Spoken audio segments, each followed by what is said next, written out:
स्वागत है आप सभी का। आपके साथ मैं हूं स्वप्निल। कोरोना की चौथी लहर को लेकर चिंतन हुआ है। मुख्यमंत्री अशोक गहलोत ने कोविड संक्रमण की समीक्षा की। उन्होंने कहा कि मरुधरा में कोरोना को लेकर एहतियात बरता जाए, पब्लिक प्लेस पर मास्क और सोशल डिस्टेंसिंग जरूरी है। साथ ही उन्होंने यह भी कहा कि इंश्योर करें कि विदेशों से जो आ रहा है उनकी आरटीपीसीआर नेगेटिव रिपोर्ट जरूरी है। बूस्टर डोज लगाने के अभियान को गति दी जाए। मुख्यमंत्री ने साफ तौर पर कह दिया उन तमाम धड़ों से जो कि इस मीटिंग का हिस्सा थे, जो कि चिंतन में शामिल हुए। देखिए, जिस तरह से हाल ही में नए वेरिएंट के केसेस आए हैं, कुछ स्टेट्स ने एक बार फिर सख्ती बरतने के संकेत दिए हैं और जिस तरह से कोविड केसेस में एक दिन में लगभग 65% का उछाल देश भर में देखने को मिला, उसके बाद समय रहते कदम उठाए जाने की जरूरत है। इसी के तहत ये चिंतन हुआ। चौथी लहर आ सकती है, इस बात को महसूस किया गया और उससे बचने के जो तरीके हैं उन्हें अपनाने की एक बार फिर से जरूरत पर बल दिया गया। सीएम गहलोत ने साफ कर दिया कि कोरोना को लेकर तमाम एहतियात बरतना शुरू कर दीजिए। पब्लिक प्लेसेस हैं, वहां पर मास्क और सोशल डिस्टेंसिंग जरूरी है। फिलहाल लोगों से अपील की जाएगी एक बार फिर इन्हें पूरी तरह से अपनाएं और नहीं तो फिर इंश्योर किया जाएगा समय आने पर इन चीज़ों को फॉलो करवाने का। साथ ही विदेशों से जो आ रहे हैं उनकी आरटीपीसीआर नेगेटिव रिपोर्ट जरूरी है, इसे चेक किया जाए। बूस्टर डोज लगाने के अभियान को गति देने पर भी सीएम ने बल दिया है।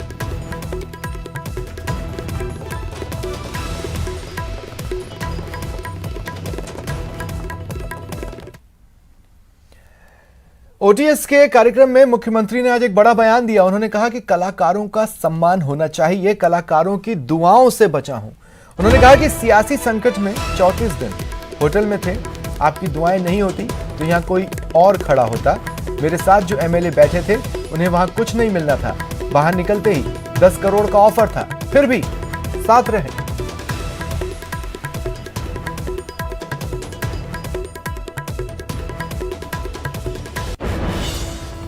नेताओं की, अभिनेत्रियों या थिएटर के जो कलाकार हैं, मैं बहुत सम्मान करता हूं उनके प्रति, क्योंकि वो कलाकार है। ये कलाकार कितने रूप में एक्टिंग कर सकता है, इससे बड़ी पर्सनैलिटी क्या हो सकती है। तो मैं मन में बहुत कदर करता हूं। मिलना नहीं होता अलग बात है, कभी कभी मुख्यमंत्री के रूप में मिलना आ जाता है अलग बात है, पर कहना मतलब कि सम्मान कलाकार का, थिएटर आर्टिस्ट का समाज में सम्मान होना ही चाहिए, होता भी है। अभी जो क्राइसिस हुआ था हमारे, वो जो पॉलिटिकल क्राइसिस, तब जो है 34 दिन तक हम होटल में रहे थे। तो मैं आपको बताना चाहूंगा कि मैं सुबह आता होटल से, कुछ ऑफिस का काम करता, फिर वीडियो कॉन्फ्रेंसिंग कोरोना की या गवर्नेंस की होती, शाम को पॉलिटिकल एक्टिविटी करते हैं, जो भी क्राइसिस मैनेजमेंट क्या करना होता है। क्राइसिस बड़ा था वो, आप सबकी दुआओं से बच गए। आज यहाँ खड़े हैं, वरना और कोई खड़ा होता। सब इंतजार करते होते एमएलए, दिन भर चिंता लगी रहती थी, पता नहीं सरकार रहेगी नहीं रहेगी। मेरे साथ बैठे बैठे उनको कुछ नहीं मिल रहा था, बाहर निकलते 10 करोड़ की ऑफर थी उनको। तभी मुझे कहते हुए गर्व है कि 34 दिन तक सारे एमएलए उस लालच को छोड़ करके बैठे रहे। आप कल्पना कर सकते हो कि क्या माहौल था। मैं अभिनेताओं की, अभिनेत्रियों या थिएटर के जो कलाकार हैं, मैं बहुत सम्मान करता हूं उनके प्रति, क्योंकि वो कलाकार है। ये कलाकार कितने रूप में एक्टिंग कर सकता है, इससे बड़ी पर्सनैलिटी क्या हो सकती है।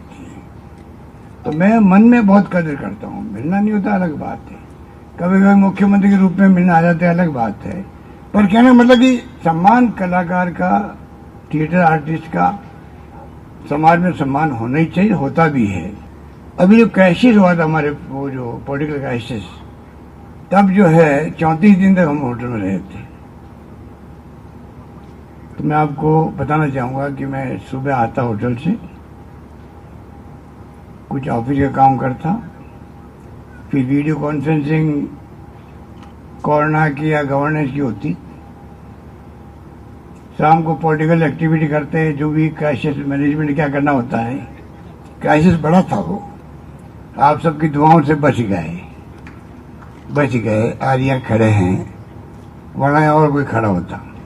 सब इंतजार करते होते एमएलए, दिन भर चिंता लगी रहती थी, पता नहीं सरकार रहेगी कि नहीं रहेगी। मेरे साथ बैठे बैठे उनको कुछ नहीं मिल रहा था।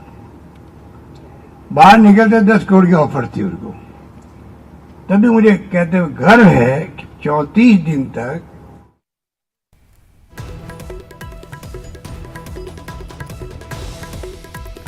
सुना आपने। तो बीजेपी पर तो एक तरह से निशाना साधा ही, लेकिन इनडायरेक्टली भी एक चेहरा सीएम के बयान में शुमार कर गया है, जो कि कांग्रेस का ही है। सहयोगी दिनेश मेरे साथ फोन लाइन पर मौजूद हैं। दिनेश, देखिए, एक तरह से बीजेपी पर हमला और आला कमान को संदेश। बिल्कुल, देखिए, हल्के फुल्के अंदाज में हालांकि मुख्यमंत्री ने ये बात कही, लेकिन उन्होंने याद किया पुराने सियासी संकट के दौर को और ये कहा कि उस दौरान 34 दिन हमें होटल में रहना पड़ा, लेकिन युवाओं से जो है वो बच गए आप लोगों की। अगर उस वक्त अगर सियासी संकट गहरा था तो आज यहाँ पर कोई और खड़ा होता। ये बात उन्होंने कही और तमाम ब्यूरोक्रेट्स जो है वो राजस्थान के आला अधिकारी, उनके बीच में उन्होंने ये बात कही और ये कहा कि 34 दिन लोग हमारे साथ रहे होटल में। बाहर अगर वो निकलते तो उन्हें 10 करोड़ का ऑफर था और हमारे साथ जब वो ठहर रहे थे तो उन्हें भी मिलने वाला नहीं था, लेकिन उस दौर में भी विधायकों ने साथ दिया और इसकी वजह से सरकार बच सकी। तो एक बार बार जो है वो मुख्यमंत्री उस घटनाक्रम को दोहराते रहे और आज एक बार फिर उन्होंने उस घटनाक्रम को दोहराया और जाहिर तौर पर ये निशाना है विपक्ष पर, क्योंकि आरोप ये लगाते रहे हैं विपक्ष पर कि केंद्र से जो है उसका षड्यंत्र रचा गया था, जो भी सियासी घटनाक्रम हुआ, और प्रदेश बीजेपी जो है उस पर भी आरोप लगाते रहे हैं। तो एक बार फिर से उस घटनाक्रम को याद किया है। तकरीबन 1.5 साल उस बात को बीत चुके हैं, लेकिन एक बार फिर उस बात को छेड़ा।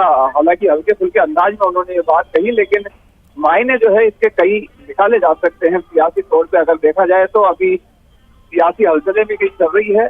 पॉलिटिकल रूप से अगर देखा जाए तो कांग्रेस में भी कई सियासी हलचलें हैं, तो एक संदेश के रूप में भी ये माना जाना चाहिए कि उनका ये बयान आया। तो कई सियासी मायने हैं इस बयान के अगर देखा जाए तो, और हल्के फुल्के अंदाज में एक गूढ़ बात जो है मुख्यमंत्री ने कह दी है। चलिए, शुक्रिया दिनेश तमाम जानकारी के लिए। कांग्रेस का चिंतन